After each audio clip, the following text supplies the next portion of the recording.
man. Good day, you know what I'm saying? Me and my brother just finna ride down here to Nairobi University, you know.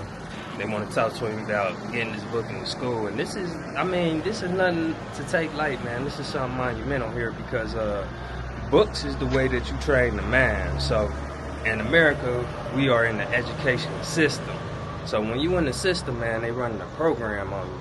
So depending on what program they run on you, it's gonna be depending on how you operate, because everything is determined by your actions, and your actions is determined by your mind. So we gonna go out here today, man. My brother gonna go down here and talk to him about his book. Everything gonna go well, and we gonna show y'all what's going on. Let's get to it. Alright, shoot. My brother headed out the door, man. Shoot, he cleaned up and fresh. Got him a fresh one, you know what I mean? Oh yeah, man, you know, we about to head up to the university, man, you know. Stay tuned. Yes, sir. Yes, sir. Make sure I got my keys and everything. Oh, you left your keys in there? Hell no, I got my keys. Oh, if I shut this door, I thought you said you left your key in there. I thought you said you didn't see it. Nah. Yeah, I'm coming downstairs. So yeah, we finna go hop in the Uber right now. We finna head down here to Nairobi. Yeah, the one they brought you to. That's the gate outside. University of Nairobi. So, Yes, student center. Yeah, I'm going to the main campus. The main campus is right here. Like, yeah, it's like right by. Yeah, it's like right there. Yeah, so we headed down here, man. Shoot, how you feeling? Oh, I'm good, brother. I'm good, man. You know, just ready to head over here, speak to the staff and stuff like that, so we can get these books in the school. So yeah, man, you know, it's a beautiful day in Nairobi, Kenya, man. See, and that's the thing, like, we ain't just YouTubers, like, we on purpose, we on a mission. You know what I'm saying? So we can raise the conscious awareness of our people on the continent, or in Kenya in particular at the moment. You know what I mean? So it's just like, you know, we ain't just playing around, just out here being YouTubers and just trying to fornicate with women and things of that nature. You know, we really on purpose, you know. We really on a mission. And let's make this disclaimer right now. We ain't YouTubers, period. Nah, we just on YouTube. You know what I mean? We ain't YouTubers, though. Because the thing is, you know, our people, they need these messages, you know. They need to know how important they are as a people, you know. It's about teaching each other about who we are as Africans, or the royalty we come from, and the history of our glory, you know. So that's what it's about. And yeah, we about to head over here, man. My brother Big the guy, you know. Yeah, about to head up to the University of Nairobi, man. We are going to that European psychology study. You know, you take on a psychological terms, like, you know, split personality disorder and stuff like that. People naturally got two sides of them that's talking to them. You know what I mean? You got a good side, and then you got a bad side. You got one that keep you motivated on task and focused, and then you got another side that want to, you know, slow you down and make you procrastinate. You know what I'm saying? Nah, that's 100% facts, man. That's why just dealing with stuff that you done dealt with in the past, stuff that's done held you back, like that stuff that you gotta conquer. Like you can't keep coming up against the same obstacles and keep failing the same tests. Like you gotta know what's going on in your life, and a lot of people, you know, they become oblivious and delusional because they think they something and they not it. So then they just continuing what they doing instead of correcting it, man. You gotta be able to look in the mirror and be like, hey, I'm doing this, and this wrong, man. I need to change this. I need to fix this. So you know, it's crazy. They was asking them for IDs and stuff, and they just let us walk through. You know what I mean? When you on a mission, people see you on a mission. They just let you go right through. You know what I mean? When you got it by the Most High. You know what I'm saying? And it's all about, you know what I mean, dressing for the occasion. So most of the time we just be out here in, you know, t-shirts, just lounge wear. But shoot, when it's time to step on business, you see we come in business attire. So you know what I mean, we just got on the campus right now. We finna go up here. Who you gotta find? Steve. You know where he is? All right, so. I'm at the college right now. So yeah, this a beautiful university though, real talk.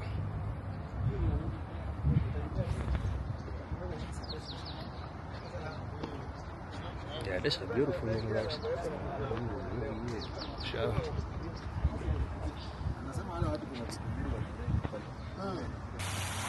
Got the University of Nairobi tires right here. I don't know if this where the students stay or what, but I suspect so. But yeah, like I said, man, this a beautiful campus out here. Definitely a beautiful campus. Definitely a beautiful campus. So, you know, my brother's name is Steve, right? Yeah, Steve. Yeah. All right, so we waiting on Steve to come down here and get with us, man. Yeah, We gonna holler at PhD Steve. professor here, lecturer. Oh, okay, PhD professor, he a lecturers. So my brother, you know what I'm saying, he gonna show him his literature, he gonna show him his book, we gonna talk to him, and we gonna ask him, you know what I'm saying, if we can film some of the conversation on him. I don't know if he gonna be cool with that, but we gonna ask him and see, and like I said, this just for educational purposes. So we gonna ask him and see, and we gonna get back with y'all. Yeah. Okay. All right. How you doing, Steve? All right. What's up, Steve? How you Nice doing? to meet you. Good morning. Good morning. You're doing well? I'm doing well. How long have you been here? Probably like 5 minutes. Yeah, we just arrived. We just arrived. Now, Steve, do you mind if I... Never mind. Go ahead. Pardon? I was saying, do you mind if I record any of this? Bro. Are you there? Malachi. Yeah. He ain't understand nothing I just said. He just I'm smiled. gonna let him talk real quick. You know what I mean? When we get off the phone, I'm gonna ask him. Yes, I do. All right, so sure, we just met up with my good brother Steve. You know what I'm saying? We just finna walk over here and we finna talk about the book.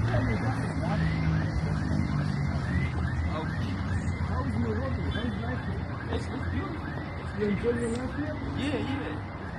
Why are you saying you're going back to the US? Yeah, because I gotta go back with the family and stuff like that. You know what I mean? And also because I haven't been back home in like 3 years. You know what I'm saying? No. Like I left my hometown, Ohio, and then. So yeah, I'm just finna let them chop it up, and we finna go up here and I'm gonna get back with y'all. Yeah, it's basically like about self-awareness, African spirituality, and things of that nature. About that African spiritualness, I have a question. Yeah, I believe in the higher power. I believe in the Most High. Yeah, I believe in the Most High. You know what I mean? But I also believe that, yeah, that's fine. But I also believe that God is within us as well. You know what I mean? There's a Most High that we connected to. And, also, that Most High that we, you know, honor and praise and things of that nature is also within us. So it's basically, it's a symbiotic relationship. You know? I want you to communicate to Prof that I was trying to tell him like that. Hold on, wait. He don't believe in God? I do. No, him. No, I don't know. Oh. I don't know.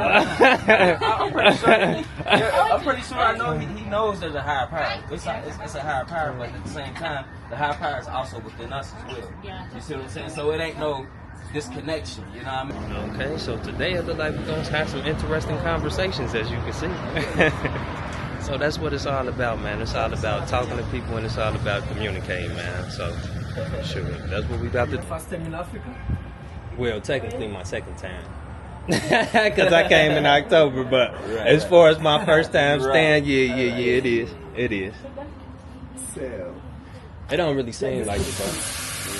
It seemed like I always been here. My body was just over there. So now I done brought my body with my spirit, because my spirit was already here. Right. Nah, for real. Because first time, I think last year. once we start learning the truth about Africa and like what's going on over here, you know what I mean?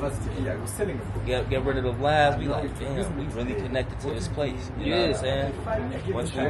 Once we decolonized our mind, that's what a lot of people haven't done yet. They haven't decolonized their mind. You know what I'm saying? But you know what's so crazy? Like, we coming from a society where we got to decolonize our minds, but we got to come back over here and help them decolonize their mind. So, He was answering Yeah, that man. question on his own perspective. Or have you asked him? Yes, that's gonna be a good day. Pardon, so that Prof can get on his side. Yeah. So I was saying, like, she asked that I believe in God. I'm like, yeah, I believe in Most High. You know, we are one with the Most High. You see what I'm saying? And I told her we got a symbiotic relationship with the Most High. You know, what's within the Most High is also within us. So the thing, like, when it comes to these religions and things of that nature, they push these religions on us as Africans so we can worship other people's images and likenesses, but forget our own. Yeah. You see what I'm saying? Like Christianity, being Muslim, and things of that nature. Because when you feel like something outside of you, got more power than you, then you will subconsciously feel inferior to that thing that in which you worship, or things outside of you. You see what I'm saying? So, yeah. Because the thing is like, okay, we got a relationship with the Most High and we one with the Most High, but then there's an aspect of how the mind actually works. You see what I'm saying? When it comes to dealing with religion and things of that nature, like when they say like we gotta pray to Jesus or pray to Allah or pray to Muhammad and things of that nature, it's like, I mean, it's good to worship and things of that nature, but long as the thing you worshiping is an aspect of you, the image looks like you.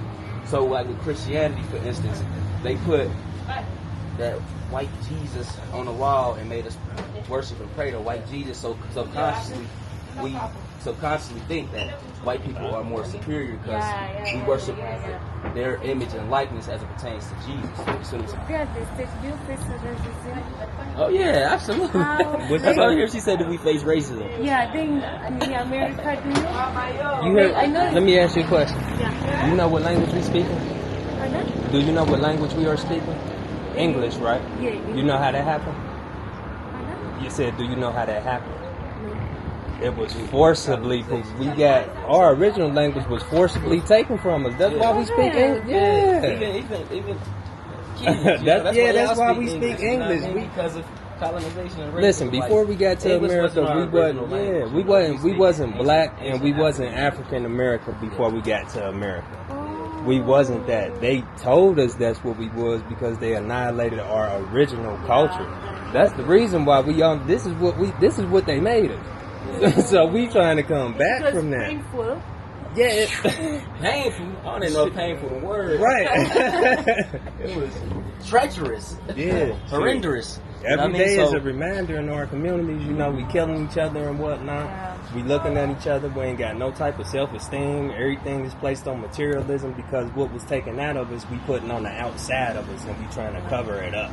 So you see everybody with the jewelry and the cars, but they miserable on the inside. So it's pretty much worthless. Like there is a video I saw in a supermarket where like a black lady went to purchase something, but he was denied to purchase something because he's an African. The black.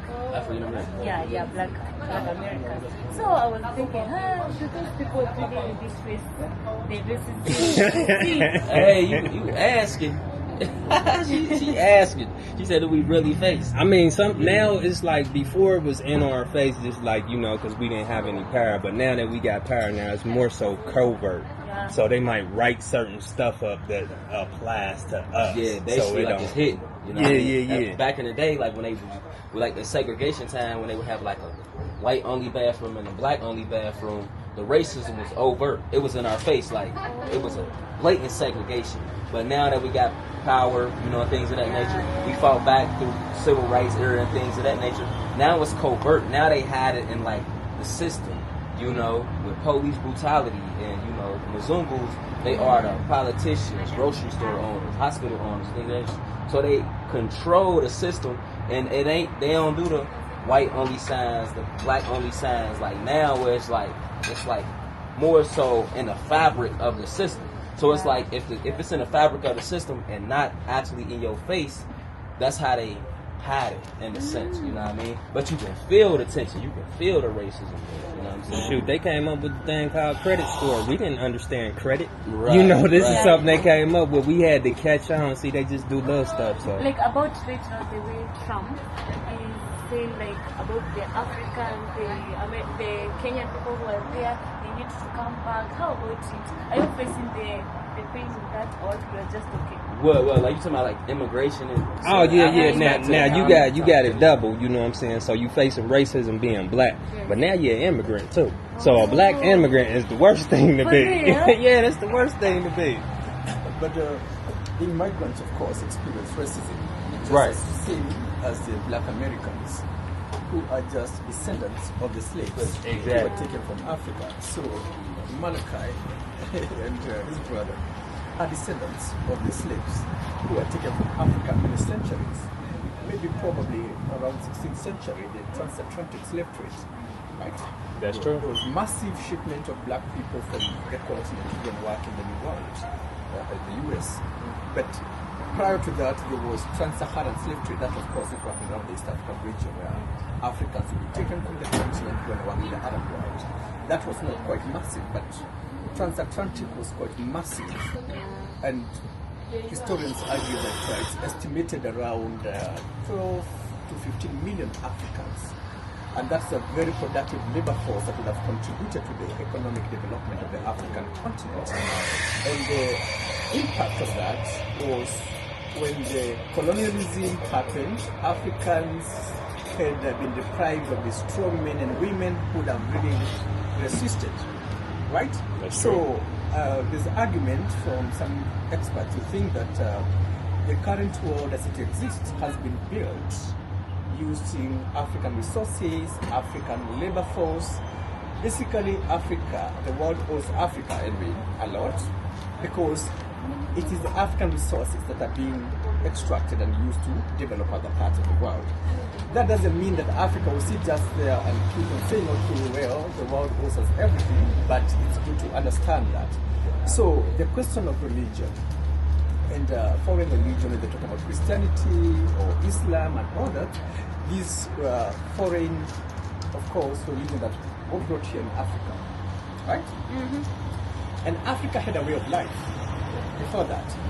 So when I say, for example, the flag followed the cross from a historical point of view, I'm talking about that the coming of the missionaries first, right?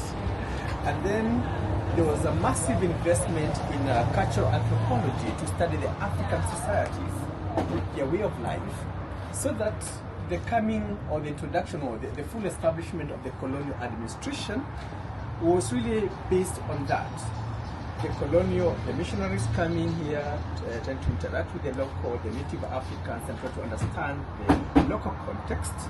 And then massive investment in cultural anthropology and ethnography studies. Then later now, the colonial administration will function from a point of knowledge, understanding the African and their way of life, and now that's how African colonization took place and found themselves under foreign dominance and exploitation, now from colonialism to neocolonialism. So I tend to think Africans who are in other parts of the world, diaspora, have a very different perspective about religion and other things because they've been out there, they understand it better.